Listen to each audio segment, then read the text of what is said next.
ইসরায়েলের গভীরে এক সপ্তাহে ১৪টি ক্ষেপণাস্ত্র ও ড্রোন অভিযান পরিচালনা করেছে ইয়েমেন। আনসারুল্লাহ বাহিনীর পক্ষ থেকে জানানো হচ্ছে এমন তথ্য। এই তো মাসখানেক আগেও লোহিত সাগরের রীতিমতো ত্রাসের সৃষ্টি করেছিল হুথিরা। ইসরায়েলি আর মার্কিন জাহাজগুলো দেখা মাত্রই ক্ষেপণাস্ত্র ছোড়া যেন পুরো অলিখিত বিধান হয়ে দাঁড়িয়েছিল। আর এখন প্রতিদিনই তীব্র সাইরেনে কান ঝালাপালা নেতানিয়াহুর দেশে। দিন রাত সকাল বিকেল কোনো কিছুরই যেন ঠিক ঠিকানা নেই। এই সপ্তাহে আমরা ইহুদিবাদী ইসরায়েলের গভীরে ১৪টি ক্ষেপণাস্ত্র ও ড্রোন দিয়ে অভিযান পরিচালনা করেছি। ইসরায়েলের জাফা, হাইফা, আশকেলন এবং উম্মে আল রাশাসে ইসরায়েলি লক্ষ্যবস্তুতে আঘাত করা হয়েছে। ইয়েমেনের আনসারুল্লাহ আন্দোলনের মহাসচিব আব্দুল মালিক বদরুদ্দিন আল হুথির বরাতে পার্স টুডে এসব তথ্য জানিয়েছে। গাজার সমর্থনেই এসব অভিযান বলে সাফ জানিয়ে দেন আনসারুল্লাহ নেতা।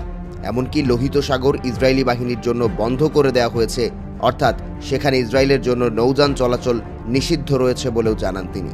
ইসরায়েলের প্রতিক্রিয়া যত কঠোরই হোক না কেন, প্রিয় ফিলিস্তিনি জনগণের সমর্থনে ইয়েমেনের জনগণের অবস্থানে কোনো পরিবর্তন আসবে না। গাজার সমর্থনে পরবর্তী ধাপের অভিযানগুলো নিয়েও আশাবাদ ব্যক্ত করেন তিনি। এদিকে হামলার বিষয়টি স্বীকার করেছেন ইসরায়েলের প্রতিরক্ষা মন্ত্রী ইসরায়েল কাটজ। গত মঙ্গলবার হামলার পর সরাসরি হুঁশিয়ারি বার্তায় তিনি বলেন, এইসব হামলা ছিল আমাদের স্পষ্ট বার্তা এবং দীর্ঘদিন ধরে প্রতিষ্ঠিত নীতিরই ধারাবাহিকতা। যে কেউ ইসরায়েলের দিকে আগুন ছুড়বে তাকে চড়া মূল্য দিতে হবে।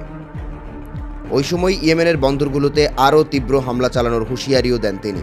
তার ভাষ্যমতে সানার বিমানবন্দর বারবার ধ্বংস করা হবে। হুথিদের ও তাদের মদতদাতাদের ব্যবহার করা অন্যান্য কৌশলগত অবকাঠামো ধ্বংস হবে।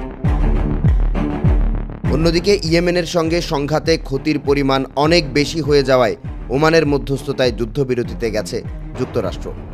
ফলে গত ৬ মে থেকে যুদ্ধবিরতি শুরু হওয়ায় ইয়েমেনি বাহিনীর সঙ্গে এখন একাই লড়তে হচ্ছে ইসরায়েলকে। ইয়েমেনের হুথিরা যখন সমানে হামলা চালিয়ে যাচ্ছে, তখন পশ্চিমা গণমাধ্যমগুলোর বিস্ময়, এত শক্তি পায় কোথা থেকে ইয়েমেন? তারা বরাবরই ইরান তাদের অস্ত্র দেয় বলে অভিযোগ করে আসছে।